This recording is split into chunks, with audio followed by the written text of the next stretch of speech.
bos Jonali mana mana Bosumutari oमफ्राय मैया सफैदा आब'आ ओमफ्राय आं भिडिअ लानो मोनाखैमोन ओमफ्राय दिनै लाबाय आरोना गाइस नानिया बिराद खस्थ' खालामो इउटुबनि थाखाय बिनि चेनेलखौ साबस्क्राइब खालामनानै हो बयबो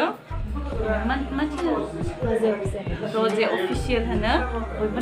लाइक खालाम शेयार खालाम ओमफ्राय साबस्क्राइब खालाम थेंक इउ ओमफ्राय नेक्स्ट आयं दङ ओमफ्राय दाख्लै दोनना फैदोंमोन आरोना ट्रेन स्टेशनाव ओमफ्राय मोनफैफिनबाय गोजोननाय मोनदों नुनानै ओमफ्राय मोनफैफिनबाय नालाय बिराद गोजोनदों आरोना इयो सानब्रैसोआ जागोन होनदोंमोन ओमफ्राय आं मोनफैथ'गोनखौ सानाखैमोन आरोना ओमफ्राय दा मोनफैबाय आरो गोजोननाय मोनबाय बिदि एसे गाहेला थाबाथाय बिराद मोजां नाङो आरोना शुटिंफोराव बिदि थाफाबाथाय माने लिडार थाबाथाय थेंक इउ आयं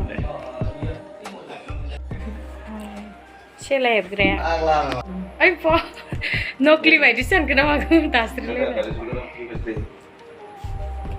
मिस्टार जगन्नाथ एबार सुट जासिगोन ओमफ्राय प्रियाना दसेनि उनाव बया बिउटिफुल नुखाबाय बया सया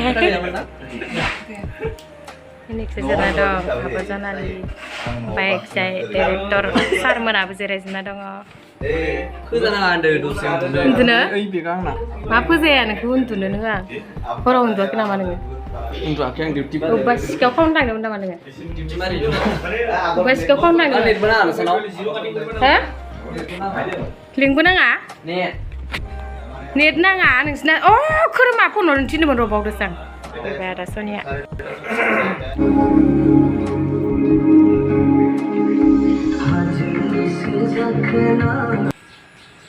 नै गाइसाबो दहाय फुङाव मोनफैबाय सोर दे इयो नायदो गाइस सोर इयो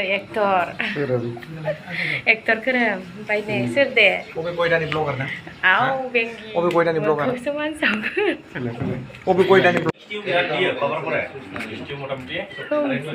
नोंना खिखौ गब्रेंसो नामा नैबे नालियाबो मालाय हाबनो मोनबायसो आइ एम मार्डार इद्रिस का मार्डार बिमा आङो बिमा बुलि जाबाय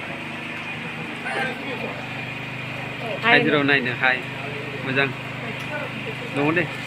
नाय मोजां सासे टेनसन नालाय गोदो हराव उन्दुगोन आं उन्दुवाखै मिथिया खुदै गलायलायनाय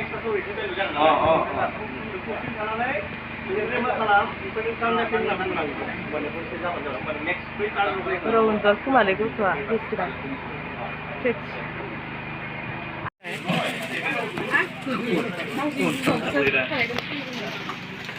रायजोफोरा साहा लोंलागासिनो नैबा मेथाइयाबो माथो गोराना खोमा ख्रावलायदो औ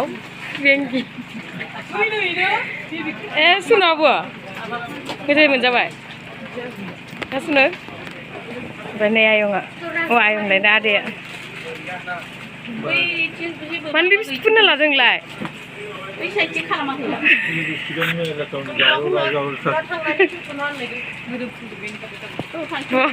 मोदोमफ्रुयो नों मालाय हाथाय गेसाव मोदोमाव बिनि खाथियाव थाबाथाय नै मोदोमफ्रुयो नङालाय नैनाव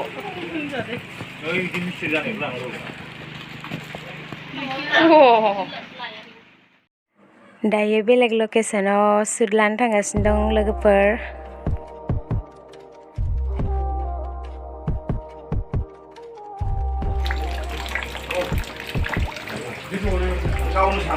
नै ट्रेन सालायगासिनो दङ ट्रेन सालायगासिनो अखाया मा मोनगांनानै हाखो दिस्टार्बथार बे अखा हाखाबाय नै आदा मिथिंगा लाहानाव शुटिं लागासिनो सिम्पोल गथ'खौ लोगो मोनदो आइया टिकु जोबा गाबनोबो रोङा ओइ मिनिदो ओइ ए खुदिया जि आराम गाबो माने डिश